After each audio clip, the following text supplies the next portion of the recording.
What's up, what's up, what's up mga kalangga, mga kalablab ko?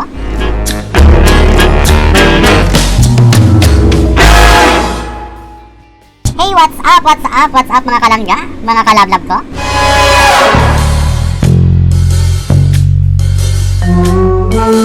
Hey, what's up, what's up, what's up mga kalangga, mga kalablab ko?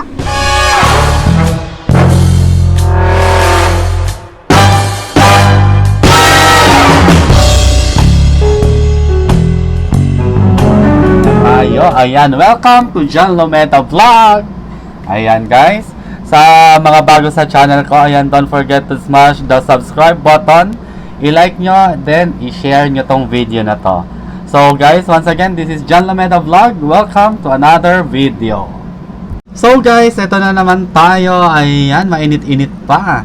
Ayan, hindi muna tayo ngayon magluluto, bagkus meron akong gustong ipagmalaki at i-flex sa inyo. Ayan, kung mapapansin nyo sa aking panimula, meron akong mga pinakitang mga design. Ayan, kung magtataka kayo kung kanino galing yung design na yon at kung sino ang gumawa, malalaman nyo kung sino ang gumawa. Halika, samahan nyo ko, ipapakilala ko sa inyo kung sino ang pinakabatang arkitekto ngayong henerasyon. So, halika guys, samahan nyo ko, panoorin natin to. So, yun na nga guys, itong mga nakaraang araw, itong nagdaan na linggo, ang Arcasia ay nagkaroon ng isang patimpalak, ng isang competition sa larangan ng mga architects. Ayan, nagpaliksahan sila sa mga design nila.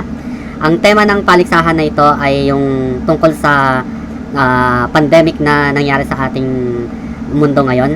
Ayan, pinagawa sila ng isang design na bahay na nababagay sa sitwasyon sa pandemic na nangyari. Kung saan hindi ko kasi kung saan pwedeng tirahan, ayan, habang nagkakaroon ng kalamidad. So, ayan na, to make the short story, ayan na, nagkaroon na ng laban-laban. 800 yata, 800 na kalahok candidates ang naglaban-laban. Sa 800, namili sila ng 50. Then, after sa 50, namili sila ng 25 na entry. So, after sa 25, ayun, namili na sila ng top 10. So, ito guys, papasilipin ko kayo dun sa isa sa mga candidates nila. Ayan, ipapakita ko sa inyo. Halika, panoorin nyo. Yung isang candidate sila, kung paano sila nag-present ng kanilang mga gawa. So, panoorin natin to. May we present to you our proposal, TerraSafe House, a house that responds to pandemic situation. So, TerraSafe is a blend from the words terra and safe, that means safe land or territory. So at the time where fear and uncertainty is prevalent, we all want to feel safe and secured. We want to feel safe at home while staying at home. So TerraSafe is also a play of words from our main design concept, terrace, which is inspired by the famous rice terraces where the house is located, Benguet, Philippines. So Benguet is in the northern part of the Philippines. It has a cool climate all year round due to its high altitude, and its population is not so dense, and it has one of the fastest economic growth in the country. So the site, as you can see, has 3 health centers and other essential establishments that remain open during quarantine period within its vicinity. So how do we design in the age of pandemics? There are no vaccines available yet, so architecture becomes medical. So people resorted to physical spaces as primary defense to treat diseases. So it's not just a public health concern, it is also a concern in the societal system. So yun na nga guys, ayan, nabitin ba kayo? Diba? Napakagaling. Ayan, ganyan kagagaling ang mga arkitekto sa Pilipinas. Ayan, kalaban nila mga iba-ibang taga-Asian, may mga taga-Pakistan, Sri Lanka, Malaysia, Indonesia. Ayan, maraming naglaban-laban.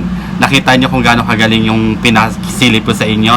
Hindi lang yon. Ayan, so makikita nyo sa susunod kong ipapasilip sa inyo kung sino ang top 10 at kung sino ang nag-number 1 spot sa competition na to, kung gaano kagaling yung kanyang gawa.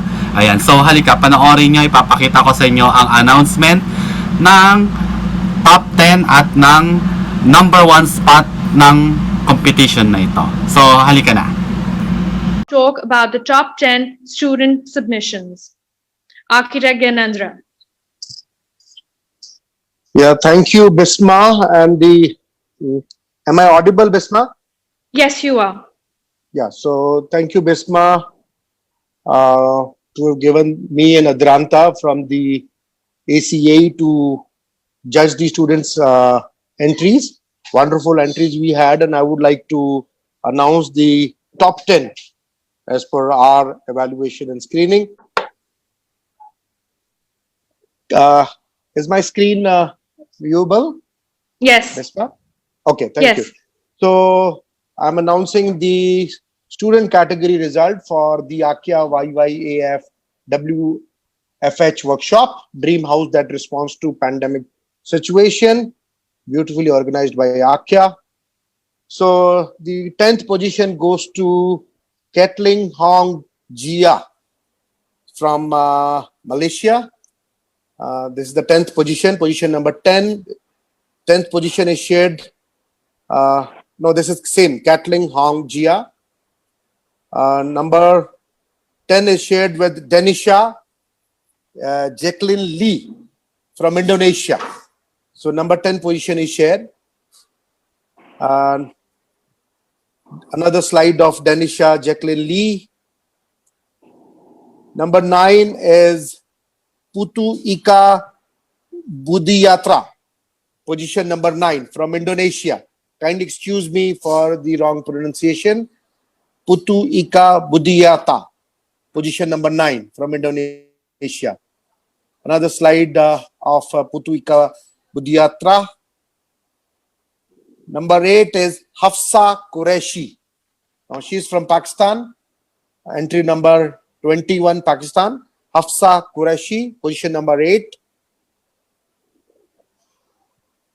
Another slide of Hafsa Qureshi, position number 8, student from Pakistan. At position number 7, we have Aurelia Esther Tubiwa. She is position number 7, Indonesian. I'm being told that this is student of our own Denny Setiawan, Professor Denny Setiawan from Indonesia. Position number 7, Aurelia Esther Tumiwa. Another slide by Aurelia Esther Tumiwa, position number 7 from Indonesia. Position number 6 is being acquired by Yahweh Jacqueline Dicano from Philippines. Position number 6. Another slide by Yahweh Dicano, position number 6 from Philippines. Position number 5th is by Irwin Harlian. Now this is position number 5, Irwin Harlian from Indonesia. Entry number Indonesia, registration number Indonesia 168. Another slide from Irwin Harlian, position number 5. Position number 4 is Christian Zahaza. Christian Zahaza from Indonesia, number Indonesia 133. So this is position number 4th. 4th position, another 4th position holder from Indonesia. Another slide by Christian Zahaza, position number 4 of the same house. Position number 3, 3rd position is taken by Kenneth M. Escano. Now, this entry is from Philippines. The entry number, position number 3 from Philippines, Kenneth M. Escano. Another entry, another slide by Kenneth M. Escano, position number 3, another slide of the same house. Position number 2 is taken by Logapavan Jayasri. Now, this is student from Sri Lanka, Logapavan Jayasri. Position number 2, congratulations, many congratulations to the Sri Lankan student to acquire the 2nd position. You can see the same, another slide of the same position holder, Logapavan Jayasri, position number 2. Ayun na nga guys, nabitin ba kayo? Ayan, binitin ko muna sandali lang. Kasi ito, excited na excited ako. Ayan, nakita nyo na yung mga kasali sa top 10 na nanalo sa mga architect. Di ba nakita nyo ang gaganda? Pero itong number 1 spot na nanalo, ayan, tingnan nyo maigi ang kanyang gawa. Talagang napakagaling. Ayan, napakagaling ng pagkagawa. Deserving yung kanyang pagiging panalo. Ayan, siya ang young architecture ng henerasyon na ito. So, ayan, hindi ko na kayo pasasabikin. Ito na, panoorin na natin. Ito na, tingnan nyo maigi. Tutukan nyo. Ito na. And now we have the topper. Many congratulations to Joshua Brian Phil from Philippines. Entry number Philippines 9. Now this is the first position holder. Joshua Brian Phil. Amazing design. Very nicely rendered. Nicely presented. Very impressive by Joshua Brian Phil, which is the position number 1. And this is an amazing entry. Very nice presentation by Joshua from Philippines, and many congratulations to all the participants. You can see the student category positions once again. The top position is backed by Joshua Brian Phil from Philippines. So many congratulations to Joshua, and in fact, congratulations to all the students who participated in this particular program. Yay! Congratulations! Ayan, congratulations sa iyo, Joshua Brian Phil Lumeda Delatado. Ayan, guys. Nakita nyo na yung kung sino ang number 1. Ayan, kung sino ang nanguna sa lahat sa laban ng disenyo ng mga architect. Ayan.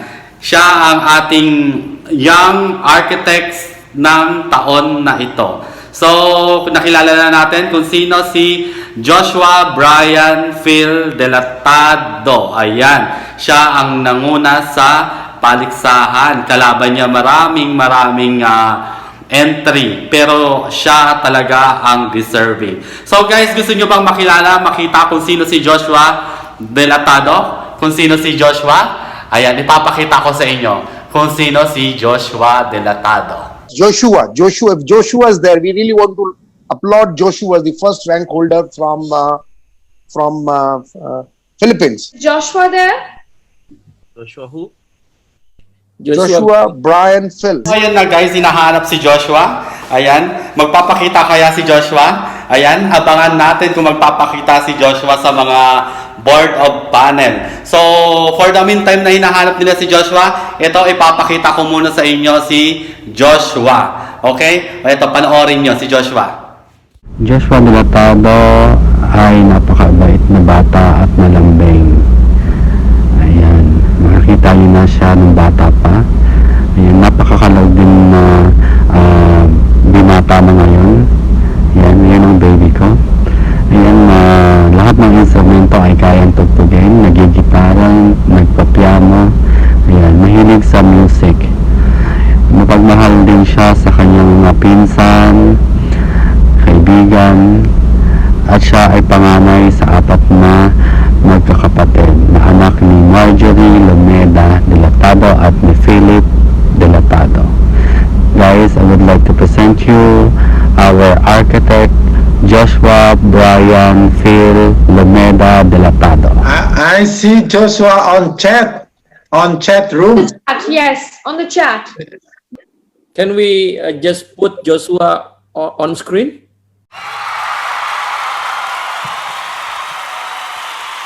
Please put it off. We can hear a lot of feedback. We finally have Joshua with us.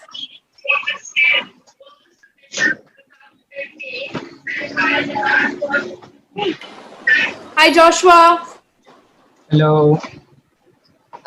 Ganendra, would you like to? Yes, Joshua, many congratulations to you for this wonderful work. And Thank you.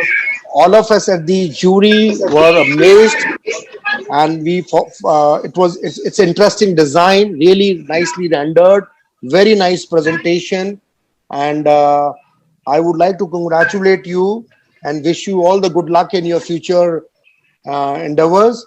So many congratulations to you, Joshua, and keep the good work going on.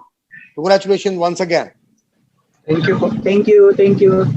Thank you, architects. Thank you.